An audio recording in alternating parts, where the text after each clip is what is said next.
when we heard the reports that you were released, we were under the assumption that within a week you'd be getting on a plane. So what happened to stop that? That's actually what we thought too. So they wanted to. That's what I understood. I never can tell what they exactly was in their mind. They told me that I have to, in order to let me leave the country, I have to work with them, and I have to give an interview in outside, so it looks like I wanted to. I've chosen to speak to them. I think they wanted to get my interview and edit it with my own films and use it for their own propaganda. So I refused to do that, and they said, we'll keep you here till you do this interview. And I haven't done that, and then they legally I should have had permission to leave the country, and I had permission to leave the country, but I didn't have my passport because they confiscated my passport too. So when you were home, of course there was a lot of things going on here in America. There were a lot of efforts, especially at State Northridge, to work on your release and to get you home.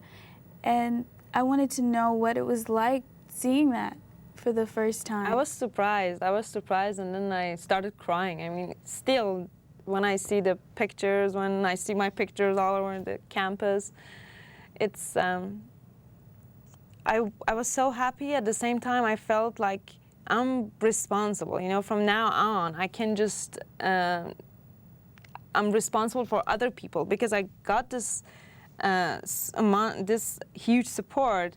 Then I have to, not spending my whole life, but I'm responsible for other people. I'm responsible for, if anything happens, for, I don't know, now if they prison someone in China, I feel responsible, because I know how it helps that person's situation. And I think because everyone else did it for me, now I have to do it for others. I was overwhelmed. And then I felt it was for the first time I felt like American, I felt my people. That's beautiful.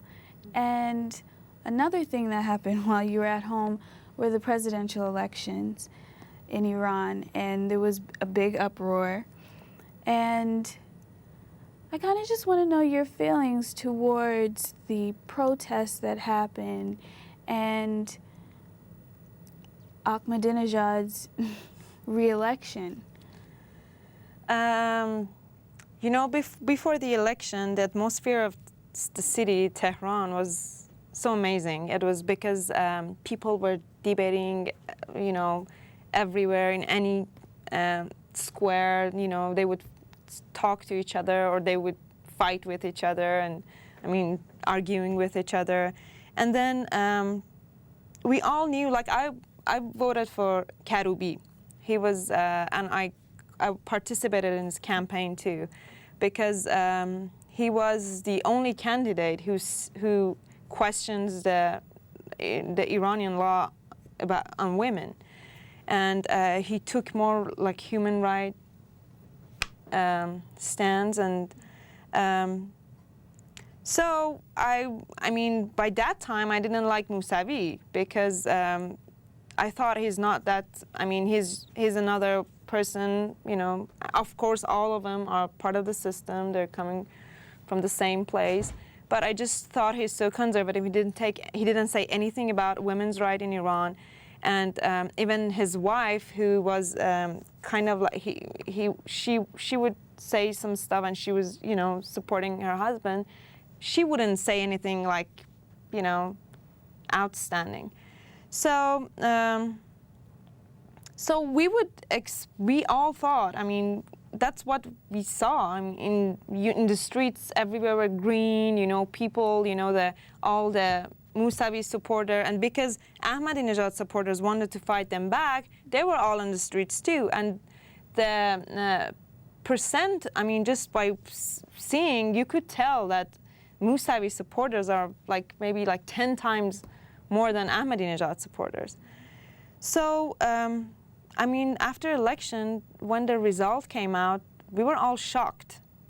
Like we were all of us, we were expecting some, I mean, some cheating, but not to this extent. It was like Karoubi, the candidate that I supported, he only got like 500,000 votes or less than that, but like all the human rights activists, women's rights activists, most of them, like minority groups, they all voted for him, and we were all surprised, and it was shocking. So we didn't sleep the whole night. I was crying, I was going crazy, and then on Saturday, the day after the election, we came to the street and we saw people marching down the street. So we joined them, and then in that moment, I kind of like felt like I'm relieved. Like at least I let it out. We screamed, we chanted, And do you consider Ahmadinejad's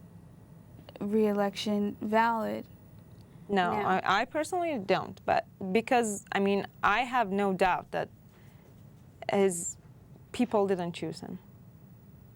Okay. Can you explain what happened when you realized that now your passport ban had been lifted and you were able to fly back? What were the preparations like getting back to America? I didn't believe that I'm leaving until I got into the plane and they closed the plane's door and then start going. So actually I was ready to come a week prior to the actual time that I got here, but I went to the airport, I packed everything, and then they told me the ban is still there. So I come back home again. I came back home, and then we start going to courts, and then the intelligence agents start calling me. So I thought, you know, they won't let me go. So I really wasn't sure that I got happy when I got here, you know. Then I really understood that, okay, I'm free. Were there any last-minute interrogations that you were asked to They undergo? called, probably they wanted to talk, but we didn't answer it. So we didn't answer the phones for like home phones for a whole week, just the numbers that we knew. And how much of a role do you believe our State Department did in got your release rolling, if any? I think no. I know that they released like statements, the pressures, but I don't know about that. I don't know how. I don't know if it works, if it helps. I'm sure it helps, but I think people support and human rights group support, and that really makes it different. That's what changed the prisoner situation. And I think in my case, what helped me the most wasn't the government. It was support that I get from people.